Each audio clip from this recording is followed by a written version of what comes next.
I guess we're live now. We are. What's up, students? Hi. How's everyone doing? Hey, listen, we're in the At the Movies series. We are. Yeah. It's Yep, it, week and one. some of you guys have already come up to church, Yes. and we've gotten to see many of you. This is exciting, We're here. but Yes. there are some students that didn't get a chance to be here. They didn't see the movie. Right. So, Allison, can you help us out? Just Yes. a recap I will of give what we you talked about. a quick synopsis of Hidden Figures and maybe the things we talked about. Yeah. Okay. Yeah. So here we go. 1960s, early 1960s, Russia's launching things into space, and there's the whole outer space wars, and America wanted to keep up. So, so America's trying to figure out how do we send people to space? How do we eventually send people to the moon? And back then they didn't have calculators like Nope. y'all do today. They didn't have smartphones. They couldn't just Google things. But they actually had people at NASA and in the world that were brilliant, and they were actually called calculators because Yeah. they were so incredible Computers, yeah, at that's math. right. There was a young girl named Catherine, and as she was growing up, her family realized she had this gift for math, and she eventually grows up, gets this job with NASA, and it just kind of rises through the ranks. And here's the deal: Catherine was an African American woman. So In the 1960s. in the 1960s. So as Pastor Matt pointed out to us, she had 2 strikes against her in the 1960s. Yeah. But she used her gift, used her talent, and just went with the mission. This mission that NASA was on was so important to her. And so she just continued to say yes as she was invited into different rooms. But she continued to struggle and experience racism, and people wouldn't take her seriously, and they would make things harder for her, and they wouldn't equip her in the way that she needed to be equipped to succeed. But she kept persevering. And Al Harrison, this director of NASA, he begins to recognize in her her potential and her ability, and he recognizes she's it. She's the one getting things done. And so he begins to invite her into spaces and into rooms. But it wasn't until she called him out on recognizing things. There was a bathroom scene where she kept having to run 1.5 miles away to just use the restroom. Yeah. And she points it out. She calls him out on it. And he, in that moment, recognizes something that he had never recognized before. He wasn't aware of this injustice, of this thing that was preventing her from living fully out her potential. And so he takes a moment and a sledgehammer, and he knocks down the bathroom sign. And he says, not here, not in this place. We are all the same. But it had to be pointed out to him. And it was because of a leader like him that she continued to be invited into spaces. And she actually cracked the code and was able to safely send people into space. And in the movie, one of the astronauts that goes into space, he actually asks specifically that she double check the math because he knew she was the one. She was the one. So She smart. was the Can one. you even imagine? Hidden figure. She was the hidden figure. Yeah. She was the Yeah. hidden figure making it all happen. It's an incredible movie. I encourage you, if you have not seen it, y'all, you have to go. Oh, You have to go so watch good. this. Yeah. It is so challenging and so good. But Pastor Matt did a really good job of pulling out some pretty deep biblical truths. That's what I love about At the Movies, because it is a movie that's very important, and yet there are such biblical truths there. And that moment that Allison was talking about, where Al realizes something that he's very unaware of, and that is that she's having to run over 1 mile just to go to the bathroom, because he keeps looking for her, and he's like, where are you? And then finally she loses it. She's like, there's no colored bathrooms. And because he is a white male, and that's just the world he's in, he is unaware. He had no idea that she was having to do that. And when that realization, that awareness came on him, he knew he had to do something about it. And students, I want to challenge you from Isaiah chapter 1, because God's given us all this call to be ministers of reconciliation, to be those that when we see any injustice, to be ones that with God help to right wrongs. And it says this in Isaiah 1, I just want to read this in verse 17, that we would learn to do good, to seek out justice, to correct oppression, and to bring justice to the fatherless and plead the widow's cause. Anytime in the Bible that it talks about the fatherless or the widow, it's talking about the people in society that have no voice, that are behind the scenes, hidden figures. People that no one's speaking up for, the orphan or the widow or the fatherless. Like, that is a thing. Now, when we talk about injustice, sure, right now, we are talking about racism. We are, but that is not the only thing that we're talking about. When we're at school and we recognize someone's being bullied, when we're recognizing that stuff's happening on the internet that is an injustice to someone else, and we notice it and become aware, God is calling us to be people that can help speak up for those that can't, to be ones that help correct and bring love. From my own journey in this whole conversation around racism, of being more and more aware of what's going on when I too have been ignorant, and being curious of understanding what it's like for a girl to be in ministry, and many years ago when girls weren't allowed in ministry, and there's so many things that even in your world that you've faced just being in ministry, and you growing up Fifth Ward and all the things that you faced. And so for me to just be curious about them, tell me about your views, tell me about what's going on in your world, to understand kind of what they faced. And for all students, for all of your friends, it's important that we are curious of their lives, of what's going on, that we can encourage them. That was a really important moment for me. And as I continue from this movie of going, God, would you make me aware? Yeah. Would you make me aware of even the smallest injustice, of the people that don't have a voice, so that I can speak up for them? And I don't know who those people are in your world or who God's going to bring before you, but that prayer is a pretty bold one.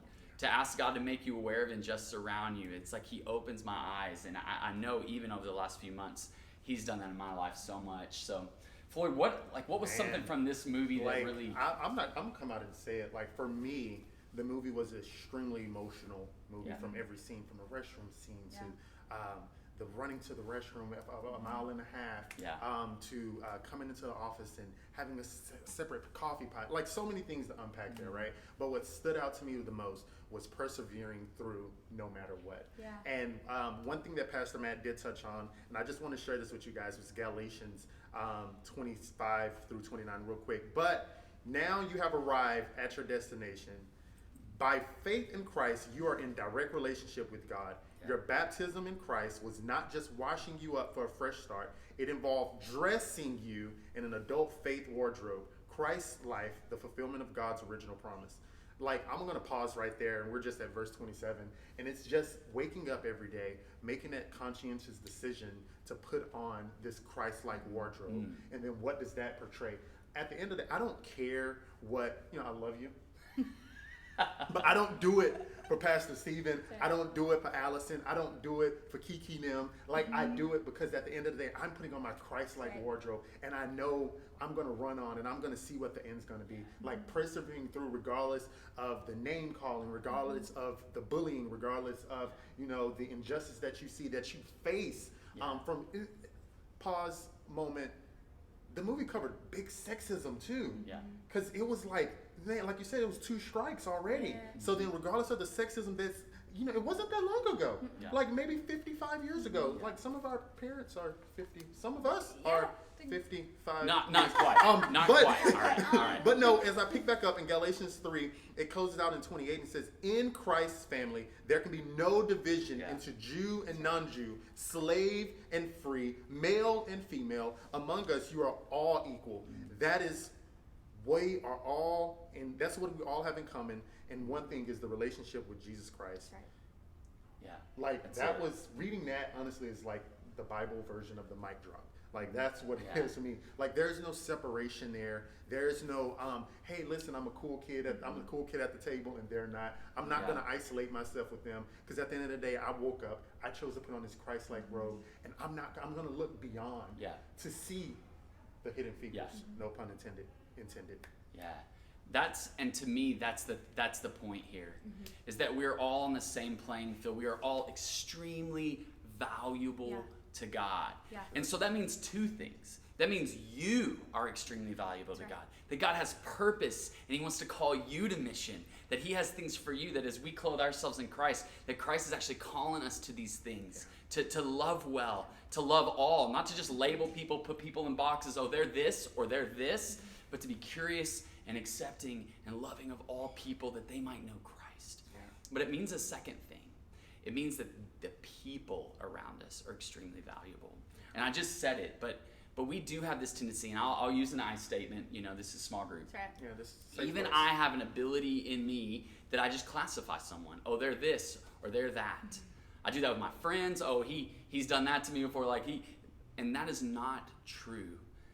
We are not what we are right now. We're all moving, right? Like we're all growing. We're all moving into things, and I believe that God's doing that in so many of us. So to classify or any of that is the wrong approach. That when we look at people, that we look at them through the eyes of Christ, which says that they have extreme value, extreme potential. So we look at you guys and we say extreme potential in you. And then we look around to those around us and say, what extreme potential in one another, that they are unique. But some of you, you're facing hardship too. You're going, man, I don't know if I can move on. I don't know if I can do what God's called me to do because I've got this reason and this reason and this reason not to. Sure. And in this movie, we saw Catherine plow through those things, all of that hardship, to continue on in the mission. The mission was so important, and the mission was so critical for her, and she was so passionate about it that she said, no matter my power, no matter my position, I have something to offer, and so I'm gonna do what I have to offer. Just that, and it was almost as if that trusting and that knowing, okay, the work that I'm doing is not in vain, and I think that we can do that in our relationships with each other and in the people that we see, is that no matter your position, no matter your power, you have something to offer that has the ability to link arms with people and lift other people up. You can, don't take a sledgehammer to a bathroom sign, but you can pave a way, not though. literally, don't literally do that. Don't tear down restrooms. So we're not condoning that. Yeah, sure. but figuratively, you have the ability to step in the gap for someone, and to make someone feel human and recognized, and give them power that they might not even recognize in themselves. You have the ability to invite someone to your table. It's huge. It's beyond huge. I'm even taken to the fact of who's tearing down the sign for you in your life. Right. Who's on your team? Come on. I have Team Jesus, Come on. right? Yes. I chose to put this on, right? Come on. Who's in your circle? Who's tearing off the roof for you? Who is pulling you up the roof? Who's lowering you down? Who is your circle? Your sphere of influence, your friends, your homies, my family, in Christ, because that's what it says. That's what we all have in a relationship. It's in the Word. It's there. Who is it? It's good. I think that should be one of the questions. It is one of the questions. Yes. Look at that. But that's a great segue. So right now, we want y'all to take a minute, go over the ground rules again. They really matter in small group. Absolutely. That we're safe, we're trusting of each other, but that it's open for you to do to answer these honestly. But we do have questions for you now, and just take some time, pray, and talk through them, and it's going to be a great conversation. Yes. I can't wait. Can't wait to get the feedback on that, guys. Exactly. And don't forget, we're starting a Pray for Allison campaign for the Spurs jerseys. Right. Like, comment, don't unsubscribe just because I'm a Spurs fan. That's right. That's right. Go Rockets. We're all one in Christ. I'm just glad sports are back. Anyway, we digress, all right? Y'all have a great